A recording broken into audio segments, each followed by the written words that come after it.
So 7 signs. You ready to roll? Say ready to roll. Ready to roll. Okay, here we go. Number 1, signs like birth pangs will grow in intensity. Signs like birth pangs will grow in intensity. Now, this sign comes straight out of the teaching of Jesus. When Jesus spoke to us in Matthew 24, it's a piece known as the Olivet Discourse, a sermon Jesus gave on the Mount of Olives about the end times.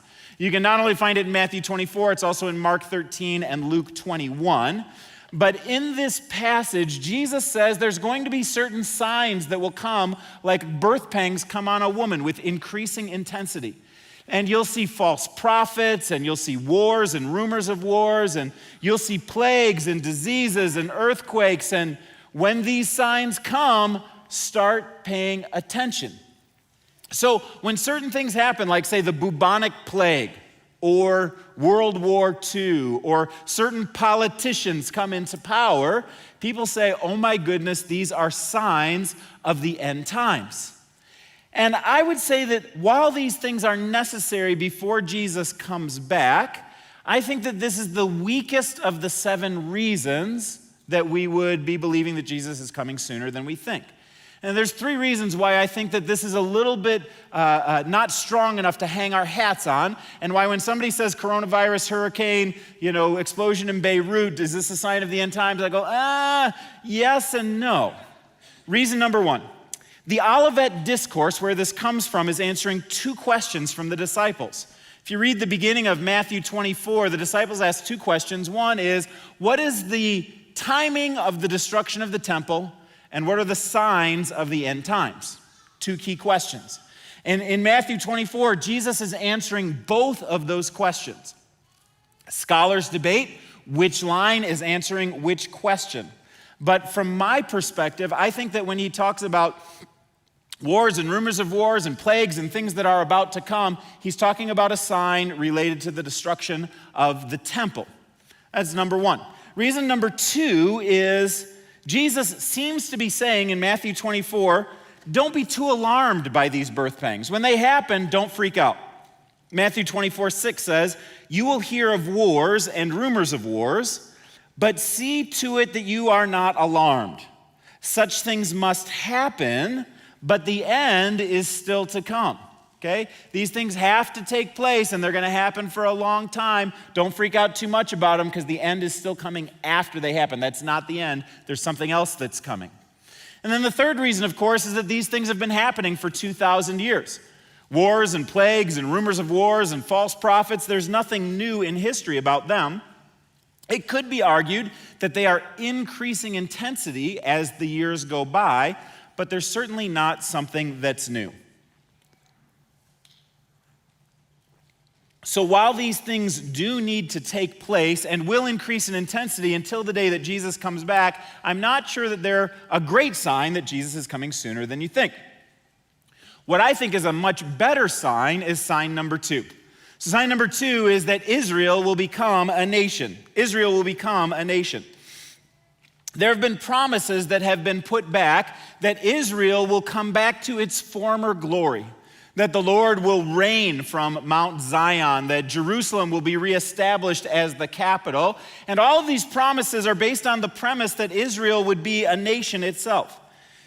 You can look at passages like Zechariah 8 or Isaiah 52 to find out some of those promises that are out there, but it's not just those promises. The context of Revelation assumes that Israel is a nation. And the context of Matthew 24 assumes that Israel is a nation. And Ezekiel 38 assumes that Israel is a nation. You can look at places that anticipate a new theocracy like Daniel 11 and Zechariah 12. All of these point to the idea that Israel will become a nation. Now, for a long time, it was my viewpoint that these promises for Israel would actually be fulfilled in the church. And the idea is replacement theology. That's what it's called. And it's a very common theology among people who are believers, people who are inside of the church, that all of the promises that were meant for Israel are now meant for the church. Why? Because when Jesus came along, Israel rejected him, the temple was destroyed, that chapter was closed, but these promises are still real, and so they are applied to the church. And if Israel isn't a nation, that's really almost the only conclusion that you can come to, that if Jesus is coming soon and Israel isn't a nation, well, these promises must be applied to the church.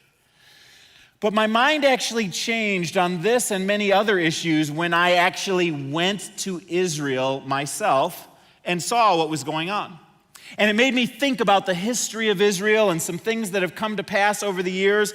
And one of the things I thought through is, when is the last time Israel was a nation? If you turn back one page and you look at your guide here, you'll see on the left-hand side of your guide all of the phases that Israel has gone through in who was ruling that nation at what time. Now, if you've got a pen, go ahead and draw a line right under Babylonian rule at 586 BC. Because you had this period of the United Kingdom, the Golden Years. Israel gets divided into north and south, Israel and Judah. Israel gets scattered by Assyria, and then in 586 BC, Babylon sweeps in, takes over the southern nation of Judah, takes over the capital of Jerusalem, and exiles the people back to Babylon for 70 years. That happened in 586 BC. That's the last time that the nation of Israel could be considered the same nation as was started from the United Kingdom. Now, there was one period, which you'll see down here on the bottom, called independent rule, known as the Hasmonean Kingdom, which was a time of independent, semi-autonomous rule by the Jewish people, where many of the other prophecies were not fulfilled. But besides that short period of time, from here all the way until 1948, Israel was ruled by somebody else.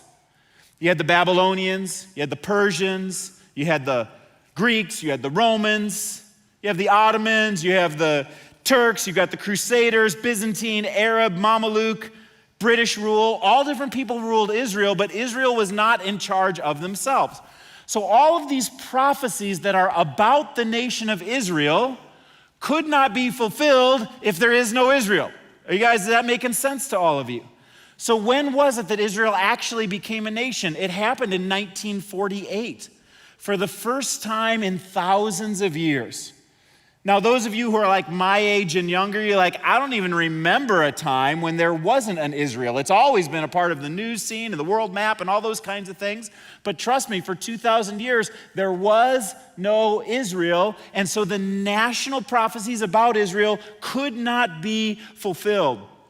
This is a very big deal for Bible prophecy even to be possible. All right, let's move on to number three. Number three is a prophecy that massive numbers of Jewish people will return to Israel. This is all over the Bible, but it's probably most poignant in Deuteronomy chapter 30, verses 1 through 5. Now, note, this is Moses. It's over 3,000 years ago. He's setting the people up by saying, people, blessings and curses are coming your way. If you obey God, you get blessings. If you disobey God, you will be scattered to the farthest corners of the world. But if you come back to God, he will bring you back again. And here's the bring you back again part. Deuteronomy 31 through 5. When all these things have happened to you, the blessings and the curses that I've set before you, if you call them to mind among the nations where the Lord your God has driven you, and if you return to the Lord your God, and you and your children obey him with all your heart and all your soul, just as I'm commanding you today, then the Lord your God will restore your fortunes and have compassion on you. Get this, gathering you again from all the peoples among whom the Lord your God has scattered you. Even if you are exiled to the ends of the world, from there the Lord your God will gather you, and from there he will bring you back. The Lord your God will bring you into the land that your ancestors possessed, and you will possess it. He will make you more prosperous and numerous than your ancestors. So God promised Moses, when you disobey, you'll be scattered to the ends of the earth. What happened to the Jewish people? 722 BC, the Assyrians came in, scattered them to the ends of the earth. And really from that moment on, through the Babylonians and all of these other groupings, the people of Israel were scattered to the far corners of the earth. Now let me just point out something. This is just a bonus item. This is just an extra thing that I got for you today. Have you ever thought of how amazing it is that Jewish people even exist at all today? I mean, you can look at all the people that the Jewish people were fighting back in the day, and they don't exist. You don't see many Girgashites and Jebusites and Amalekites and mosquito bites running around. You just see the people of Israel. Why is it that they weren't demolished like every other people group that was around during their time? I think the only answer is it's the hand of God.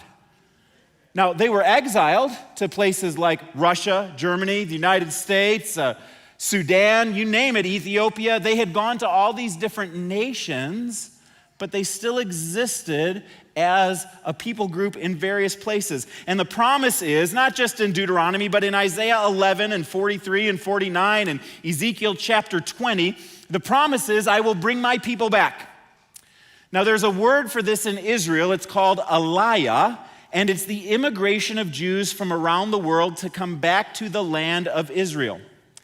This idea began in 1882, but was dramatically accelerated in 1948 when Israel became a nation.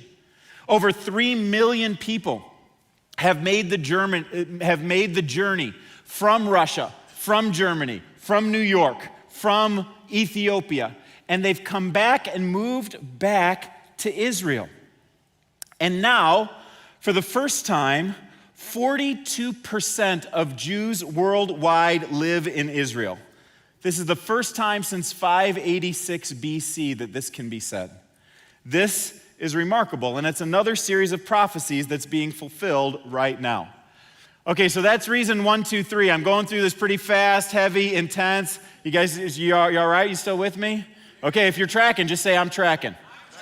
Okay, here we go. Reason number 4. Reason number 4. Israel will bloom. Israel will bloom despite being a desert.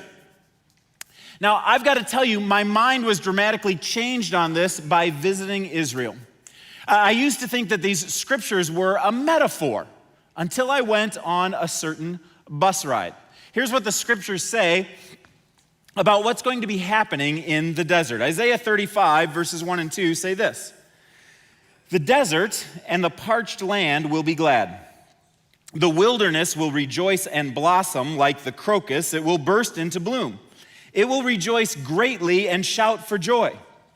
And then Isaiah 41, 19 and 20, one of my favorite verses, says this: "I will put in the desert the cedar and the acacia, the myrtle and the olive. I will set junipers in the wasteland, the fir and the cypress together, so that people may see and know and may consider and understand that the hand of the Lord has done this, that the Holy One of Israel has created it." Now, why did I think of this as a metaphor? If you've ever gone through Israel, you drive through certain sections and literally it is like a moonscape. It's like a wasteland desert. It looks like that. And you go, how could anything grow there? And how could Isaiah be serious when he's prophesying that these will one day be lush fields and fertile places? In fact, Mark Twain went to Israel in 1867. This is how he described the topography of this nation that's 60% desert and 40% arid. He says it's a desolate country whose soil is rich enough but is given over wholly to weeds. A silent and mournful expanse. A desolation is here that is now even imagination can grace with the pomp and life and action. There was hardly a tree or shrub anywhere. Even the olive and the cactus, those fast friends of the worthless soil, had almost deserted the country. This is what it looked like in Israel. So here we are in the bus traveling through this desert, and we kind of come around a corner, and then all of a sudden, boop, there's a grove of pineapples right in front of us. And I'm talking about acres of pineapples in a perfect square popping up out of the desert as if somebody had put them there. And we keep on driving along here, and boop, there's coconut trees. And we go over there, and boop, there's mango trees and orange trees and banana trees. And wherever we go, all this area that used to be desert is now irrigated farmland. And the way that this happened pragmatically is that the people of Israel, and modern Israel, they've become some of the very best engineers in the world, particularly in the area of desalinization, turning salt water into fresh water. And then they mastered this technique called drip irrigation. And those two things together make it possible for them to literally farm in the middle of the desert. And they've shared this technology with desert nations all around the world, but nobody does it better than they do in Israel. One time when I was going to a breakfast buffet, Kelly and I were standing in line, and our guide Susan is sitting there with us, and she says to us, you know, everything in this beautiful buffet was grown in Israel. Now, my first thought was, big deal, we grow fruit in America too. But America is not the size of New Jersey and all desert. So her point of pride that all of this was grown in Israel was actually remarkable and even a fulfillment of the prophecy that was put there. In fact, Israel now not only grows all of their own fruits and vegetables that they need, but they export $25 billion worth of fruits and vegetables from a desert. Now, this is a sign that what God said was going to come is literally coming true in a literal place where you can see lush fields of corn and wheat and sorghum and cotton. The beauty of this is immense, and they've planted trees as well. From 1882 until 1948, they planted 4.5 million trees. And today, the people of Israel have now planted 240 million trees in their country. The prophecy that Israel will bloom is literally taking place. And you can read about that in Matthew 24, Zechariah 8, and Amos chapter 9. All right, number five, children will play in the Jerusalem streets. Another time, sitting with Susan in the middle of the Jewish quarter. And while we're sitting there, Susan says, what do you see over there? I'm like, I see a kid playing with a ball. Looks like he's with grandpa, leaning on a cane. And she says, that's fulfilled prophecy. And I said, oh, come on. I know my Bible pretty well, but I do not know that prophecy. She says, well, read Zechariah 8 tonight. And I'd encourage you all, you read Zechariah 8, it looks a lot like Israel today. It's kind of scary when you read what's in there. But these are verses 4 and 5. This is what the Lord Almighty says. Once again, men and women of ripe old age will sit in the streets of Jerusalem, each of them with a cane in hand because of their age. And the city streets will be filled with boys and girls playing there. Prophecy fulfilled. That in Jerusalem, even the most vulnerable people, even the aged, even the little kids will feel like they're safe in the Jewish quarter. Number six is this, that the gospel will be preached to the ends of the earth. The gospel will be preached to the ends of the earth. Matthew chapter 24, this is Jesus again saying, and this gospel of the kingdom will be preached to the ends of the earth, or in the whole world, as a testimony to all nations, and then the end will come. So Jesus said, I'm not coming back until the gospel hits every nation. Well, of course, this rules out much of world history because the gospel had not made it to every country.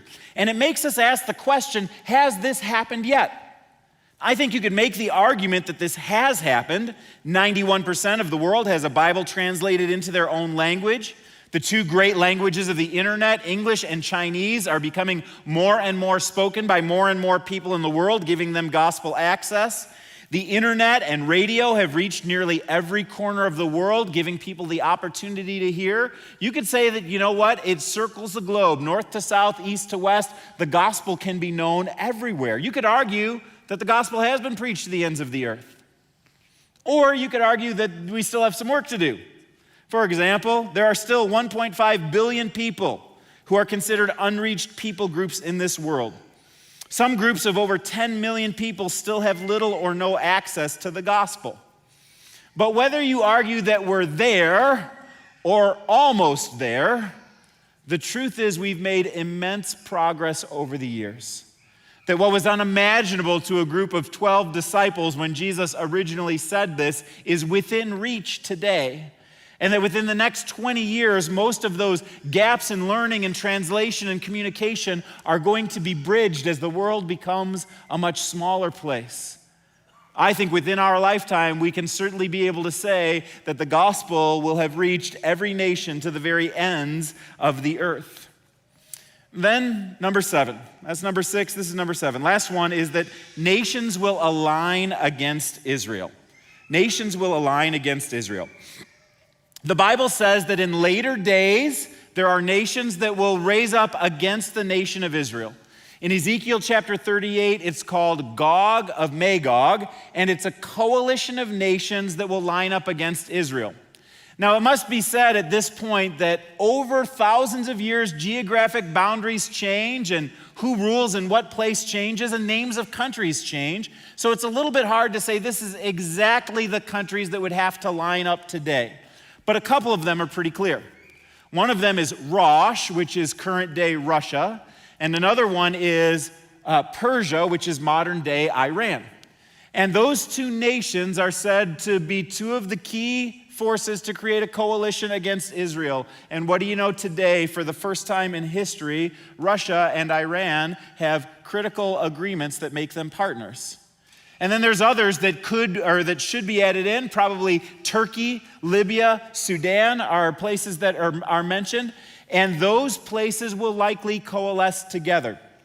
Since they're all Muslim majority nations, it makes sense that those are very possible nations that will band against Israel in the end times. They will have a military and economic alignment.